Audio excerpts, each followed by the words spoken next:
తీన్మార్ మల్లన్న గారు రెచ్చగొట్టే ప్రయత్నం చేసుకుంటూ మాట్లాడుతూ ఉన్నారు.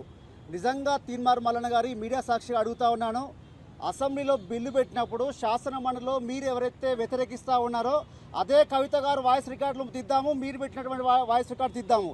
ప్రతి కులం గురించి ఎంత విపులంగా వివరించారో, ప్రతి కులం యొక్క డిమాండ్లు ఏ రకంగా విమర్శించారో ఏ రోజు కూడా నువ్వు ఆ రకంగా విమర్శించలే.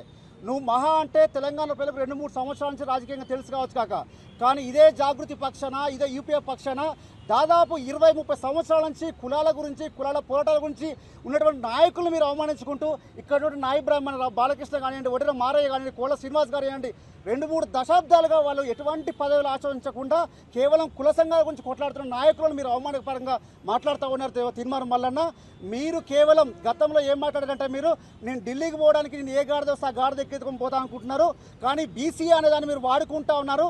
ఖచ్చితంగా మేము గాడిద లెక్క కాము, వెనక తొక్కుతా, మిమ్మల్ని కూడా వెనక గాడిద ఎట్లా తంతదో అట్లా మేము తల్లి మూల కూర్చోబెడుతున్న తప్ప మీరు ఆడుతున్న నాటకాల్లో మీ బీసీలం పావులం కాదు. బీసీలం ఎవరు పోరాడానికి ఖచ్చితంగా స్వాగతిస్తూ ఉన్నాము. బీసీల తరఫున మాట్లాడంటే ఈ దేశంలో ఏ కులం కూడా ప్రతి రాష్ట్రంలో ఓసీలుగా లేరు. ఈ కులం ఈ రాష్ట్రంలో ఓసీలుగా ఉండొచ్చు కాక పక్క రాష్ట్రంలో బీసీలుగా ఉంటారు. మీరు ప్రాతినిధ్యం వహిస్తున్నటువంటి కులం కూడా పక్క రాష్ట్రంలో ఓసీ, ఇక్కడ బీసీ అంటే మాట్లాడొద్దు అన్నటువంటి వారు, మీరు రాహుల్ గాంధీ గొప్పగా పోగొడుతున్నటువంటి మీరు అదే రాహుల్ గాంధీ గారు మాట్లాడుతున్నప్పుడేమో దాన్ని గొప్పగా చూపిస్తారు. రేవంత్ రెడ్డి గారికి మీరే అదే క్యూ న్యూస్లో ధన్యవాదాలు చెప్పారు.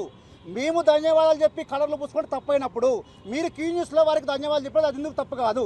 అంటే రేవంత్ రెడ్డి గారు ధన్యవాదాలు మీరు చెప్తున్నారు కరెక్ట్ అవుతుంది, మీరు చేస్తున్న సంసారం అవుతుంది, మేము చేస్తున్న వ్యభిచారం ఎట్లయితుంది?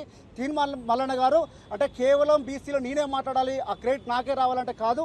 మా తరఫున 70 కుల సంఘాలు, నీకు ఓనమాలు తెలియనప్పటి నుంచి పనిచేసేటువంటి కుల సంఘాలందరూ మా వంతుగా మా తరఫున ఉన్నారు, మా తరఫున మాట్లాడుతూ ఉన్నారు. రాబోయే రోజుల్లో కులాల తరఫున మాట్లాడాల్సింది ఏమైనా ఉందంటే అది ఖచ్చితంగా మా నాయకులు మాట్లాడతారు, మా యూపీ మాట్లాడతారు, అది మాకే దక్కుతుంది తప్ప నీలాంటి చిల్లర మూల గారికి దక్కనే దక్కదు. ఏదో నువ్వు క్యూ న్యూస్ నుంచి ఇష్టం మాట్లాడితే మాత్రం ఖబర్దారని హెచ్చరిస్తూ ఉన్నాం.